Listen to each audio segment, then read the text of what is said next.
Hey guys, today we're back in a 2022 Toyota 4Runner TRD Pro. We recently filmed a video on this comparing it to my 2006 SR5 V8 4Runner that I've had for a little over a year. I'll put the link to that video in the description. But in today's video, let's talk about what this has been like to live with this week, a few of the updates for the 22 model year 4Runner. We've done a bunch of videos on these TRD Pros over the years. This is the 12th year of the 5th generation 4Runner. It's been running since 2010, and it has changed a little bit since its inception, since it was launched in September of 2009, but for the most part, this is still the same old 4Runner that everyone has grown to love. These things are selling like hotcakes right now. Dealers can't keep them on lots. This one is $55,000. Prices have gone up on these. They are not cheap. And with a lot of competition now in the market, how does it stack up against the Bronco, the Defender, the Wrangler? Well, all things let's talk about in this video. Let's start on the outside. We'll walk you around. We've got a new color for 2022, Lime Rush. Pretty wild looking green. It looks like something that would belong on a Lamborghini or an early Ford Escape hybrid. You guys remember those? Pretty bold, pretty brash color. It's kind of cool. Not sure if I would get one with this color, but it definitely attracts a lot of attention. And with the contrasting black wheels and side steps and roof rack and black TRD exhaust, it looks kind of cool. I think it's neat. We have 270 horsepower out of this 4-liter V6. Just a legendary engine. We have a 5-speed automatic transmission, locking rear differential, low-speed transfer case, crawl control, multi-terrain select. So much off-road tech in this 4Runner TRD Pro.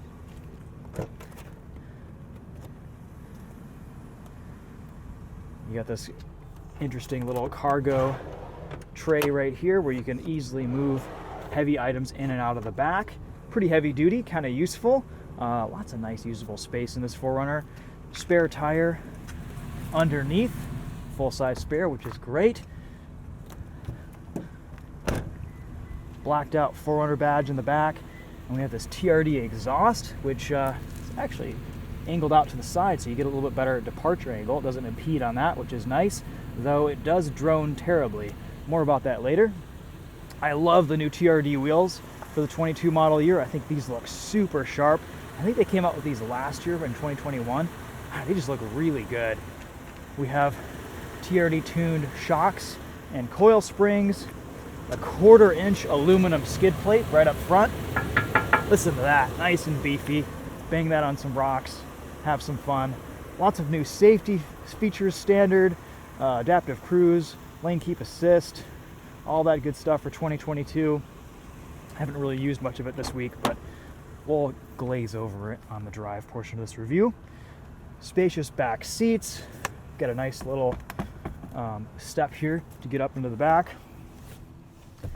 Pretty comfortable, pretty spacious. Nice cup holders here for the center armrest. A couple of USB ports. I feel like every year with this 4Runner, Toyota just keeps adding USB ports, and they keep adding strange colors to the 4Runner lineup. So, you know, got to keep things fresh. They've been rearranging buttons a little bit in the center stack, but for the most part, this is the same 4Runner that it was 12 years ago, with a few extra upgrades and add-ons. So we won't bore you with a walk around too much, but let's pop the hood, show you under this engine bay. Take a look at this 4-liter V6. Part of the appeal of these 4Runners is that it has this engine, this powertrain. It's so dated, it's not very powerful, not a ton of torque, doesn't get great fuel economy. I've been averaging about 16 miles to the gallon this week, but it's pretty bulletproof. It's very well proven, and that is really the appeal of this 4Runner. People buy these because they're outdated, because they're old school, because they're so reliable. They're overbuilt and understressed, and as a vehicle that you hold on to for 10, 15, 20 years, that's kind of what you want. Not sure how many people trust the reliability of the new Bronco yet, or the Land Rover Defender, or the Jeep Wrangler. So real quick, let's just walk you around this interior. We've got our window switches right up here, right up high, all automatic. Mirror controls, a camera view button, which is nice to have, but it's almost useless because the display is so low resolution. I guess it's kind of a guiding feature. I don't know if you really want to use this on the trail. Luckily, you get pretty good visibility all throughout this 4Runner. Nice low door sills, pretty good idea of your dimensions around the sides. I like these climate control buttons, easy to use, all physical, massive knobs. You can adjust these with big gloves on. You can just kind of use your fist to press all the buttons in this 4Runner. I appreciate that. You've got your heated seat controls down here, an automatic window that rolls up in the back. Always a cool feature in 4Runners. You've got some faux carbon fiber here in the center area. I guess better than gloss black. Seat heaters. Here's your shifter. Here's your transfer case. Right now we're in 2-wheel drive. You've got 4-wheel drive high for inclement weather or off-road driving, and then 4 low. Up here you have all of your off-road controls. You lock your rear differential, turn on A-track, traction control off. You've got your crawl control, which you can change the speed of that when you're in 4 low, and then your multi-terrain select, which has a bunch of different modes for different types of terrain. All very capable, all very useful. Here's our reverse camera. Again, pretty low res, but at least we get a 360 camera. That is nice to see in this new 4Runner.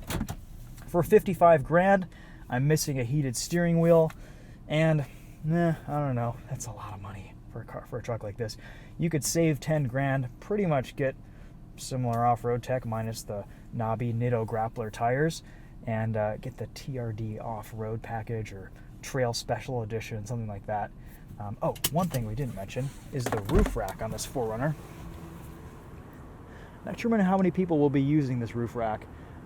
It's a pretty big piece, and it does add a lot of extra height to the vehicle. This might impede on your ability to get into a lot of parking structures. So something to be aware of, something to kind of be careful of in your new 4Runner.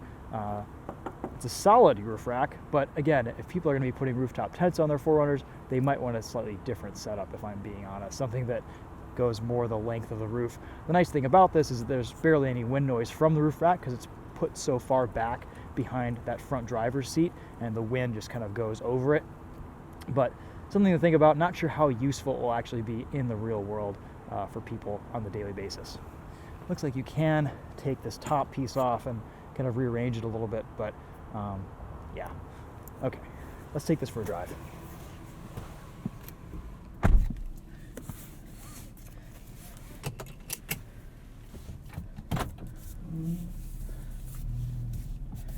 We have wired CarPlay, Android Auto.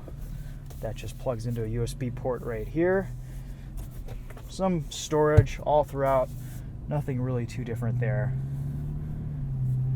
All right, let's talk about the elephant in the room. This TRD exhaust, which I believe is standard on the TRD Pro 4Runners.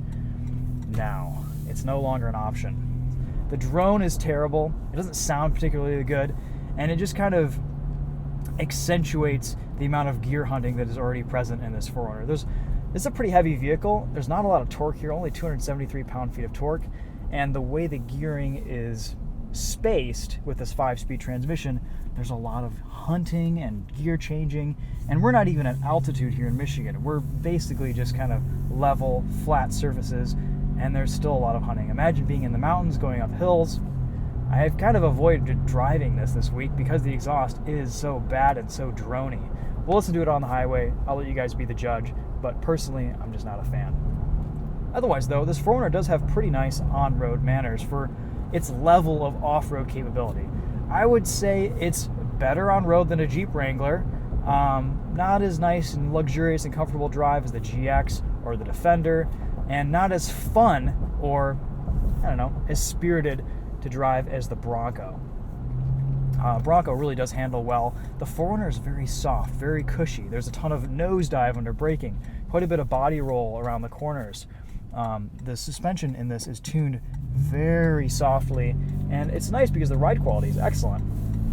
But at the same time, it impedes a little bit on on-road handling.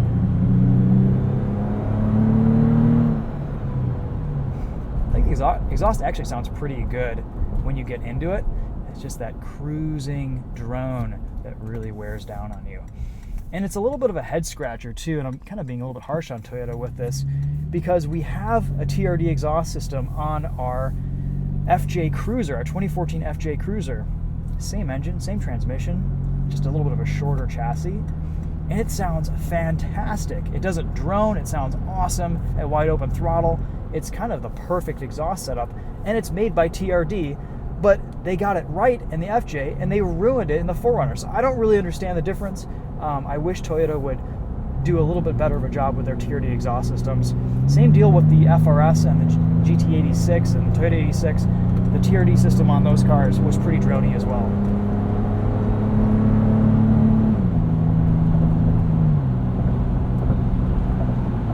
Ooh, yes.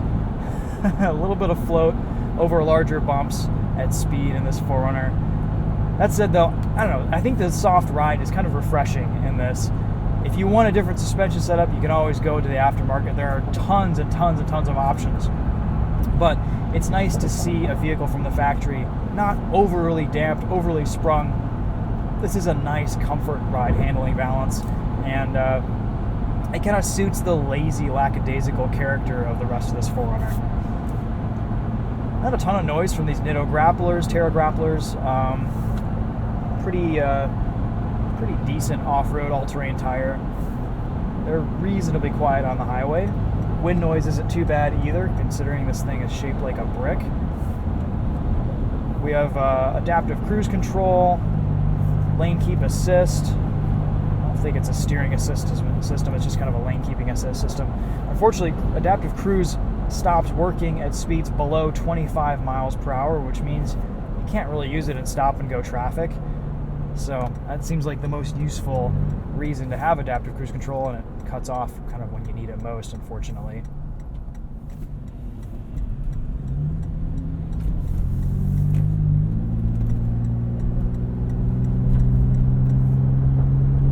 It's really interesting getting into this new 4Runner with the 4-liter V6 after driving my 4th gen with the V8 for so long. I do really miss the torque of the V8. It's just so nice to have that on a daily basis. And in this 4Runner, there really isn't anyone home below 3,000 or 4,000 RPM. You really have to rev this engine out to get any power out of it. We had a GX 460 a few weeks ago, and even though that has quite a bit of a weight penalty on top of this 4Runner, weighs a lot more with the full-time 4-wheel drive system and all the leather and luxurious features, that V8 still has more torque and it feels a little bit healthier to drive around on a daily basis than this 4Runner does.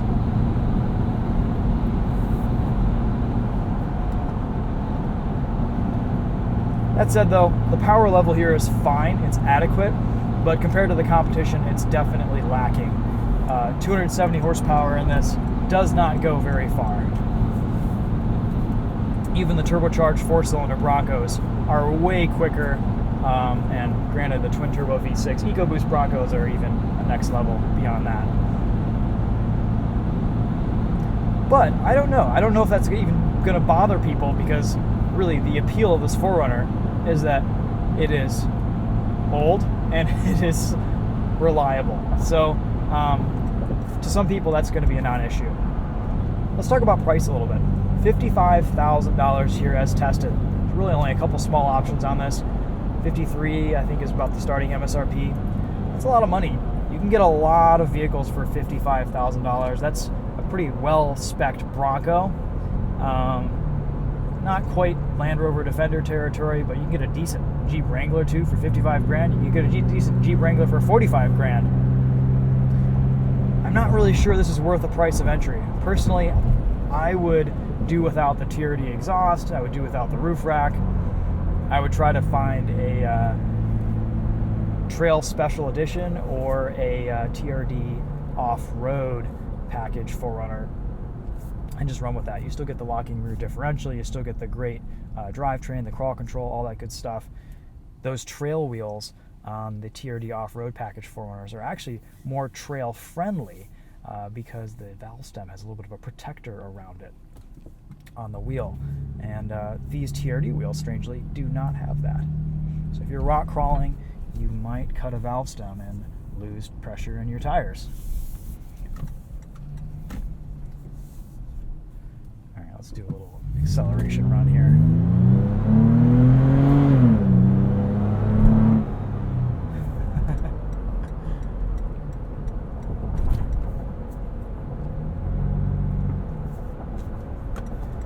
guys, well, we've done so many videos on 4Runners. I wanted to just kind of update you on this one. Nothing groundbreaking or super new about this 22 model year. This has been a great generation of the 4Runner. I think Toyota has done enough to keep this fresh over the years without having to really update it. I know people will harp on this for being old and dated, but honestly, they're missing the point. That's part of the appeal of these 4Runners, is that they are just what they are, and that they've been running for so long. 12 years in production. I mean, that's a long time to iron out issues, to figure stuff out from a vehicle that was already super reliable and super capable. There's definitely a huge appeal to these trucks.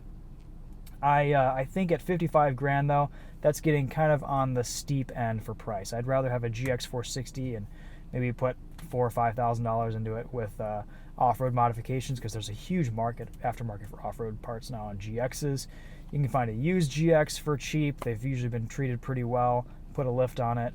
You don't have the locking rear diff, but A-track, crawl control, those are all things that you can retrofit. So, the 4Runner has a bit more of a cool, rugged edge to it. But for the price, I don't know, there's a lot of other stuff that I'd rather spend $55,000 on in the market. All that said, though, you kind of know if you want a 4Runner or not. And I think you're going to know if you're going to want this lime rush green or not, too. Pretty bold color. It is cool to see Toyota playing around with the color palette in these new 4Runners. Not my preference, not my taste, but I'm sure it'll appeal to some people. And it is fun to just see some brighter colors on the road instead of lots of grays and neutrals. So I'll give Toyota that. All right, well, those are my thoughts on this 4Runner TRD Pro. If you haven't already, go check out our comparison video. This versus my 247,000 mile 4th gen V8 4Runner. For now, though, this 4Runner definitely remains a staple in the off-road community. It has a cult following. I've always been a fan. There are just a couple things about this one, like the price and the TRD exhaust, that are a pretty big turnoff for me. Otherwise, though, pretty cool truck, pretty cool rig, tons of capability, fun to own, fun to drive, and very useful and usable. Still a great option, even after 12 years in production in its current 5th gen form. Okay, guys, that's it for this one. Thanks for watching. Let me know if you have any questions in the comments. We'll see you guys in the next video. Take care.